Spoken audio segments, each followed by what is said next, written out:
All right, we got a little bit cut off, but we're signed in. We're going to continue here. Bryan, as you were just stating, you're at a place where you're happy, you're training, your muscles are big and full. You got to lay off the little Debbies. I'm worried about you with that. But and otherwise, you know, I say I'm really happy for you. This is something that I've been passionate about just from some of the road I went through and some of my friends and whatnot. You know, you become friends with, when you compete, like, you don't realize you get to know everybody, because the actual competitors, you know, as far as population goes, isn't a whole lot of people.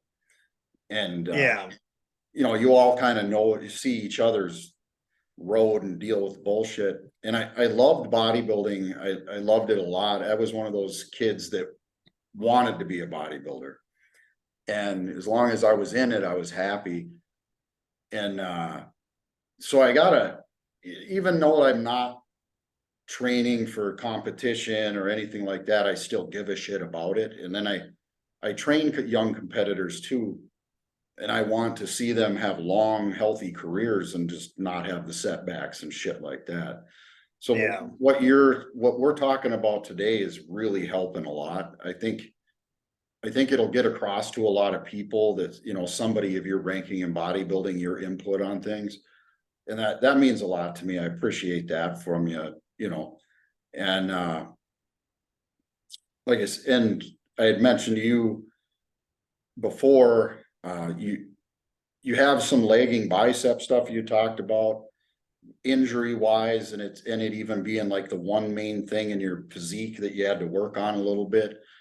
And as we'll talk a little more down the road, we'll talk to Emmerich too about maybe trying out some of the variable resistance training to put a little more load through that muscle without hurting the tendons, and see if we can't help you with those biceps a little bit. Because if I can help you in any way with something like that, even, you know what I mean? It makes me feel good. Like, hey, Bryan's biceps are bigger, score, you know.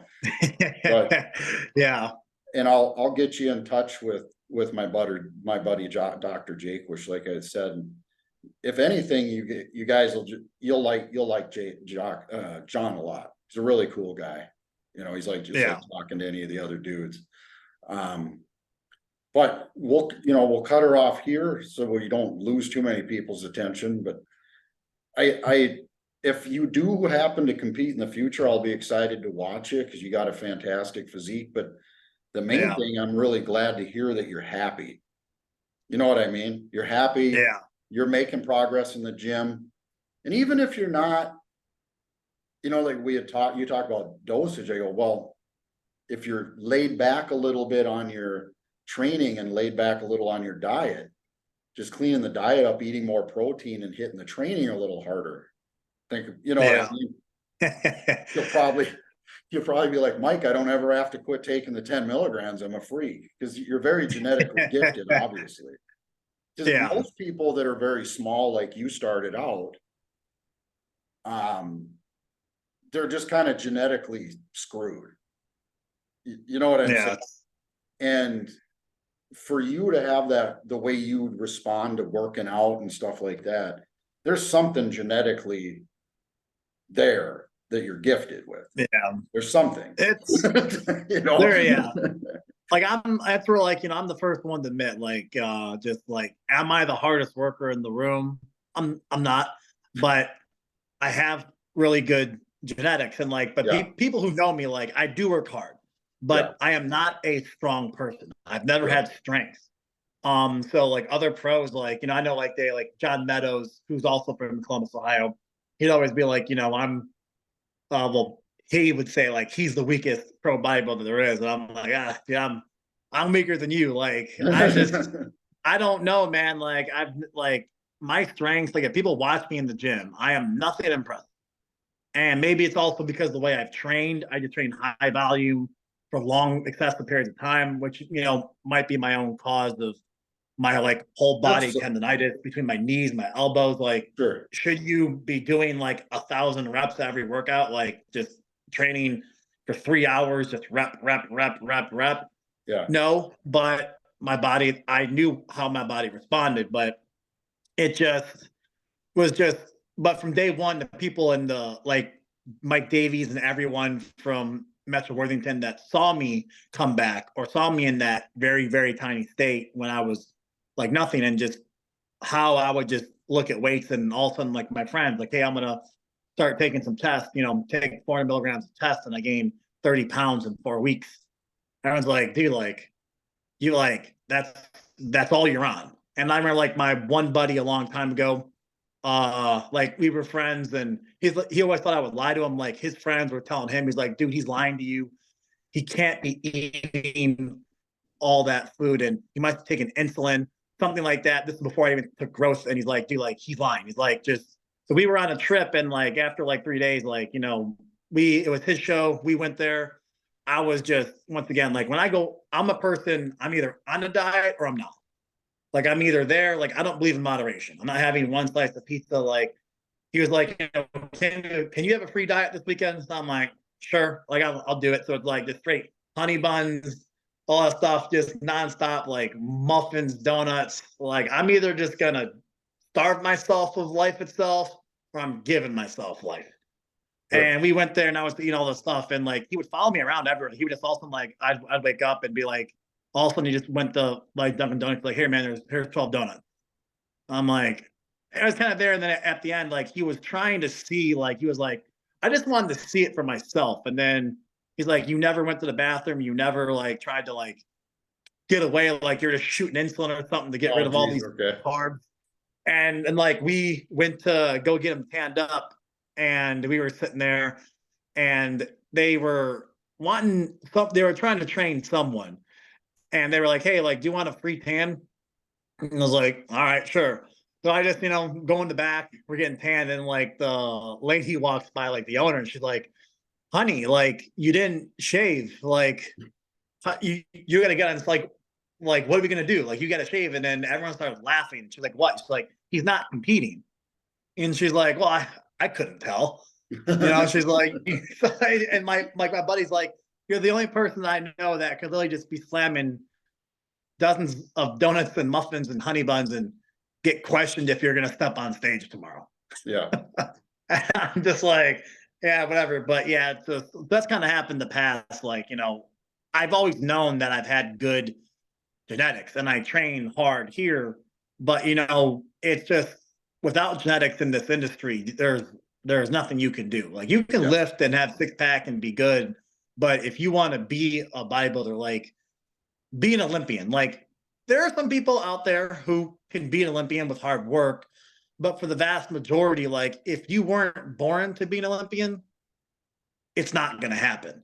Right. You gotta have the genetics. And I read a lot of comments on other podcasts, like, which is kind of sad. Like people like, oh, like, because when you watch all the other podcasts, like Fuad or the HD Muscle podcast, I'll go through the comments, and they're like, so this is just like a genetic competition, because people are talking about shape and stuff, and like some of the fans just don't seem very educated. Like, like everyone's like, oh, well, this, like, I thought this was supposed to be about bodybuilding, not genetics. And it's like, well, bodybuilding is about genetics. That's what all that, it's shape. Like it's because people are like, is it the most conditioned? Is it here? It's obviously, it's full encompassing of everything. It's conditioning, shape, hardness, dryness, all that. Like, but it's kind of weird when people are like, oh, like this isn't supposed to be a genetic competition. And it's like, well, technically it's bodybuilding is 95% genetic. The majority of the population that just are basically the audience, are the majority of them are very ignorant to how the body works and all that sort of stuff. And they have their own like perceptions. It should be all about how hard you work. And you know what? Yeah. I'm sorry, but if two guys work as hard as humanly possible, the guy with better genetics is going to be further ahead. It's just the way it is. Yeah. I know it's hard to understand, but it's kind of like basketball. Like I always try to say that like bodybuilding is like basketball. Like there are some basketball players who are under 6 foot, but for the most part, like if you're not like 6'5", you're not going to be in the NBA, or you like, you're not going to, like, you have to be tall. So it's like, oh, well, it's like, you're just not going to, like, there are some short people who are like 5'5", and it's very, very rare. But if you aren't tall, you're not going to the NBA. And it's like, if you don't have the genetics, like, you're not going to be a bodybuilder. Like, Yeah. and so it's just kind of hard. Like, yeah, like, it's just, there's some things that you have no control over, but like, you can lose weight, you can be fit, but the ignorance of being like, just the person with better genetics is going to go further. Like, and it's kind of like Phil Heath, like, the gift, like, he doesn't got to train super hard. Like, when all that stuff, like Kai Green, both have insane physiques, but, like Kai Green, he always went wrong. I mean, I still think he has insane genetics. Yeah. But he wasn't gifted with the shape that Phil Heath had. And he was, AKA Mr. Getting It Done. So they're like, like when like when someone works hard, it can be genetics. Yeah. But when genetics works hard, it's game over. Yeah. It's like, if you find someone with genetics who works just as hard with someone without genetics, it's over. Like, it's like that saying, like, if you have someone that's eating ice cream every day and has an 8-pack, and someone eating salad every day and they're kind of fat, they're obese, if they both did the same thing, who's going to look better? Well, the person that's eating a gallon of ice cream every day and still has a 6-pack just has better genetics. They are a better athlete. They were born to do more. And it's like, we aren't equal. But I just something, like, so I'll never be the first person like, oh, I'm a top 10 Olympian. I, went pro faster than anyone because I work harder than anyone there is. No, it's just, I was born with a gift. I have good genetics. I knew how to optimize my genetics with my training and my dieting. And, and I was lucky enough to go as far as I did, but just doing the things I did. But by no means am I the hardest worker in the gym. Am I lifting the most weight? I just found the correct formula that works for me. And with my genetics, I got the success that I did there. And so, I'm just saying, I have a gift, and I just use it the way I want. And I got to where I was with the choices that I made. And, I'm proud of that. All right. Well, I'll cut her off here, man.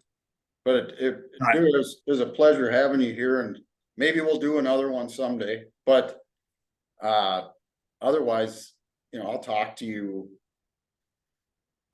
soon enough.